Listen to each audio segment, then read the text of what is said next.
A ricotta gnocchi. Does everyone know gnocchi? It's typically done with a potato, which you've either had amazing ones or you've had like leaden bombs. We're going to go for ricotta makes the gnocchi even lighter, so we're going for very light pillows.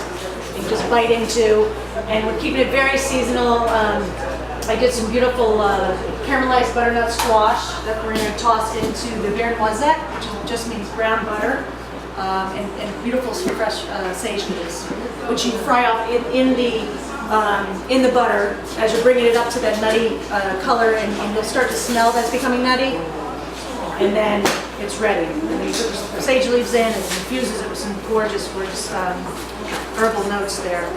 So you're going to see, I'm sure you see many recipes for different kinds of gnocchi. They're great with sugar pumpkin, as I said, keeping it seasonal.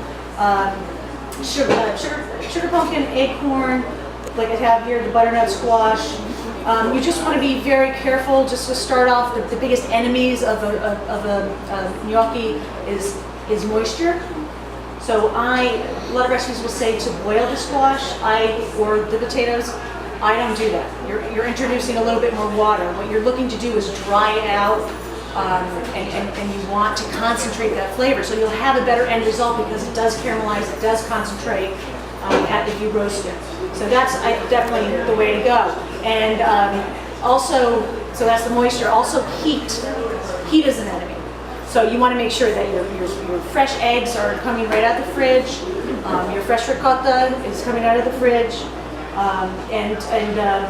Also, if you are making potato, after you boil them in their skins or roast them, I typically roast them, as I said before. While they're still hot, you want to peel them. Then you put them through a ricer. Do you know what a ricer is?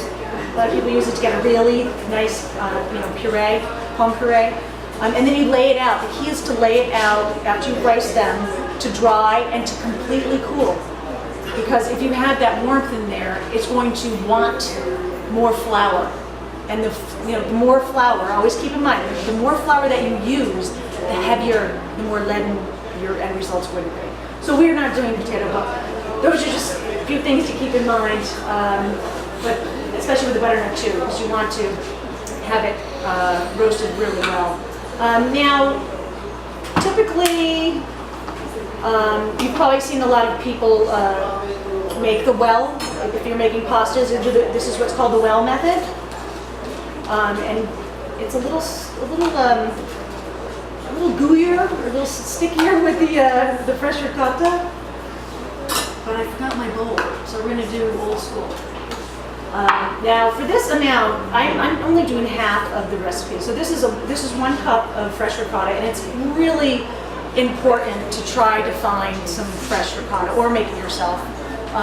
But fresh ricotta, you should really drain overnight, or even if you get it in the supermarket, you just line a sieve with cheesecloth, and so there's a little bit of forethought to try to do it the night before, or at least 4 or 5 hours in your refrigerator, and it will drain out all the extra moisture. Once again, moisture is the enemy, so we want to try to get the driest ricotta as possible. So this is only. Today made a couple of batches which were double this amount. So this is 1 cup of ricotta and 1 egg. And typically, these are fresh eggs from my hen, so you'll see the yolk is really like bright orange, which makes such a big difference. And this is the Americana, so that's why it's like this bluish green. And you just want to mix that in a little bit. And also, typically, you'll see in a lot of recipes, it's usually half flour to half ricotta, or 1 pot, I should say. But I try to use a little bit less. So I have about a half a cup here. You'll notice with ricotta, it's going to be a stickier dough. So if you do need to add more flour to get it going, you can. But it's best to try not to put as much flour in. So I'm going to try it that way. And you just want to get the egg in there. Not making too much of a mess. You can use a spoon. I'm going to switch to my hands afterwards. Just want to get some of that flour in there so it's not as sticky. And at this point, is this in the way? Let me put this other way. which I'm going to need a little bench flour. There we go. As you guys can see. And I'm using about, not a big measure, but I have to get used to it. About a quarter cup of, this is freshly grated Pecorino Romano. You can also use, I just love Pecorino, it's got a really nice sharp tang to it. More so than like the Parmigiano Reggiano does, but either or works well. Just make sure it's freshly grated. Some kosher salt here, which for this amount I would probably just use a teaspoon, which is about that. Use some freshly ground pepper.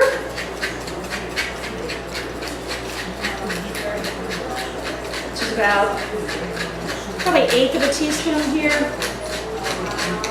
And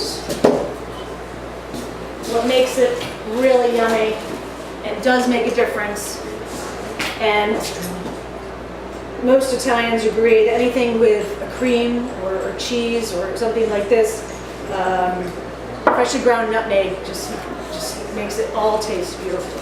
It works really well with dairy products. And say here, not too much. Do it to your taste, of course. It's not gonna be like, oh, I taste like a pumpkin pie, you know, kind of thing. It's just adds this little something. So do it to taste, but I would start off with just like 1/8 of a teaspoon is fine. But freshly grated. Try to buy your spices whole. They're a lot better. All right, so we're just gonna get this incorporated.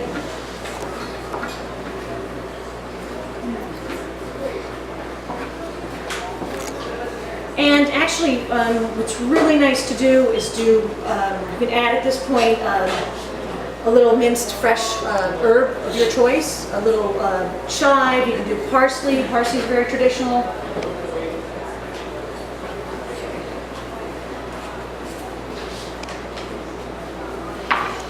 Flour your hands really well, because it definitely is. I know I'm going to need a little bit more.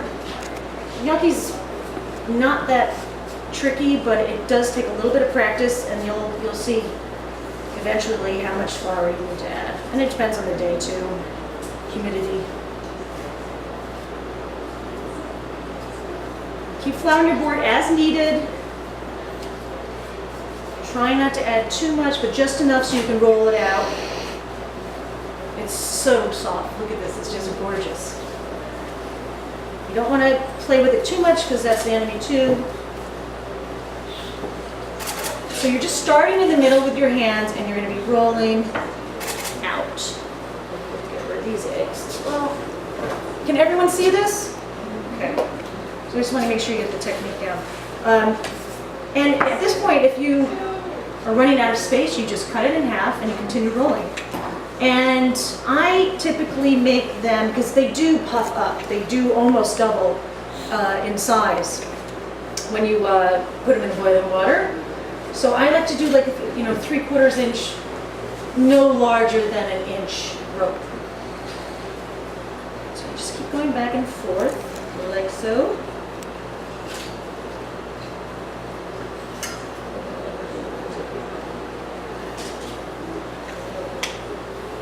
Now with this one, you may have seen people take the back of the tines of the fork and put it down, and then they'll roll the gnocchi over it to create those little indentations.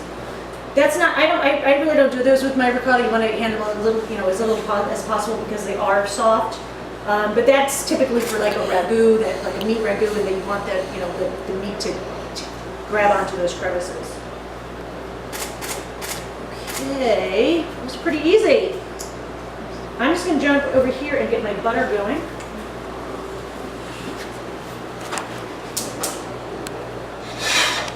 Now I know this is a lot of butter in here, but it's for, 25 to 30 people. Now you just take a knife.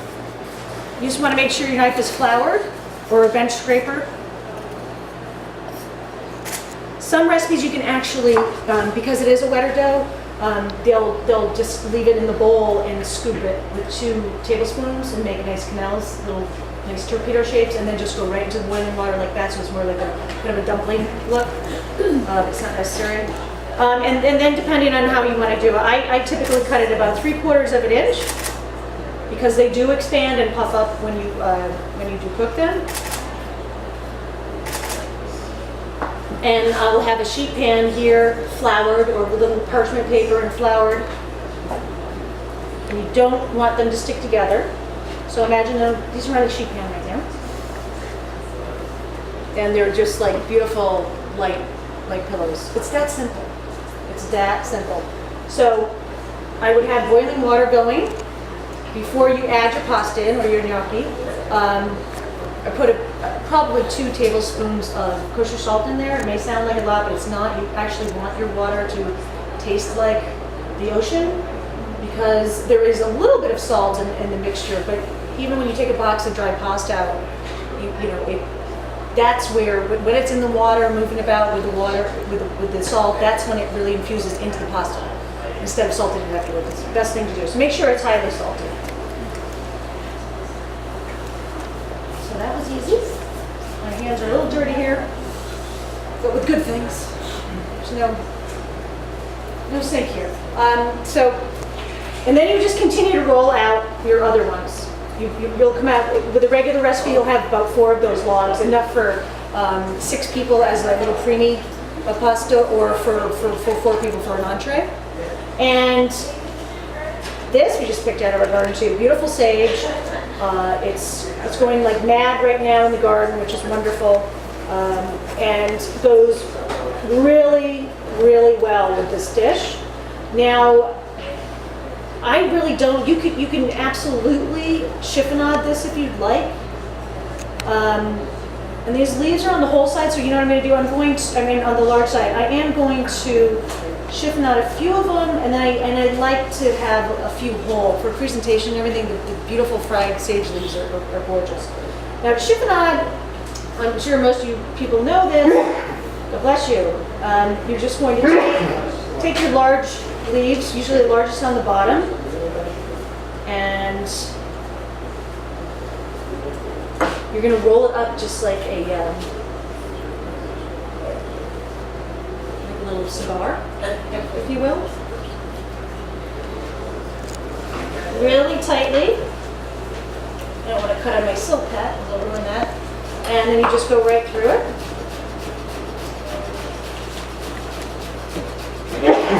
Bless you. And then because we're on the larger side, I'm just going to do a couple more chops in there. I want to check our butter. Yeah, let's check our butter out. It's doing well. Just want to give it a nice swirl. What actually browns are the milk solids in the butter. So you have your fat and then you have your milk solids. And you want to be careful. Because once you cook it to that nutty stage, as I said, you'll smell that and you'll say, oh gosh, that's perfect. Then you want to be very careful because it can go from perfect to black and burnt and bitter, and then you got to start all over again. So we don't want that to happen.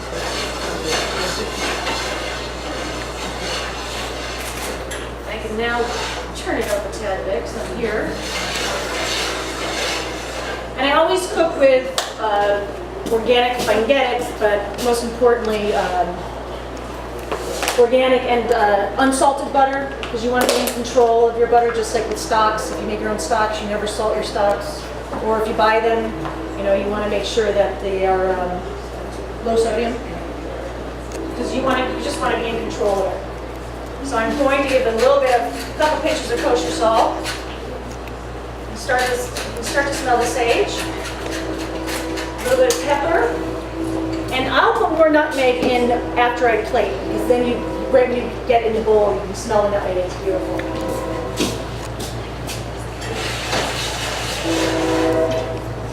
You hear some of the moisture coming out of the butter.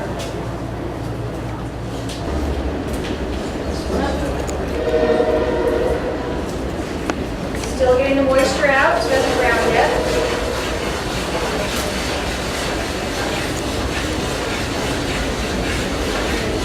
Now this is a great dish. Maybe a weekend dish, but it's really not that difficult. It took me a few minutes to make. You just have to make sure the night before you sit your drain out your ricotta. Now sage can be very strong. When you fry them, they actually pull the moisture out and make them a lot more powerful. It's nice. Now also the gnocchi I just made earlier.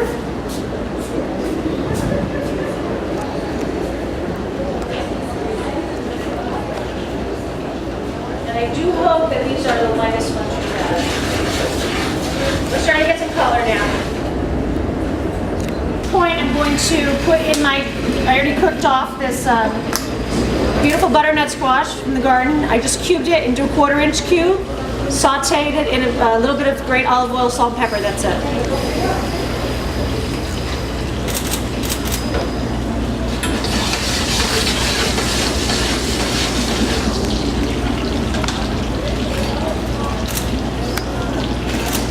Ready for pillows?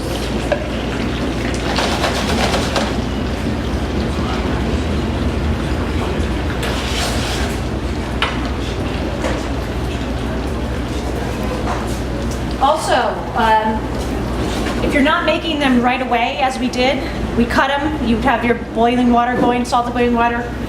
You'd cook them off and serve them. If you're not serving them right away, you can do these ahead of time and then place them in an ice bath and just drain them off, toss them a little olive oil and put them in a baggie in your fridge. And then when you're ready to have your dinner, you just toss them in this brown butter.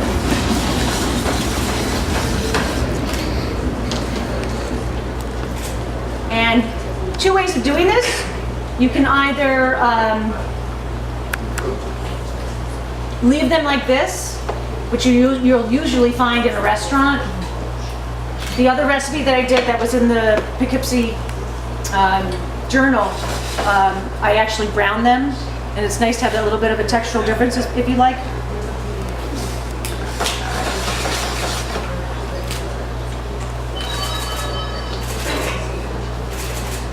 Now we're just incorporating some more of the squash.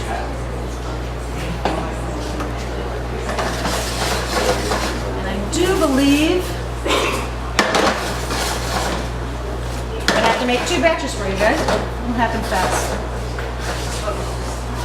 And these are pretty much done.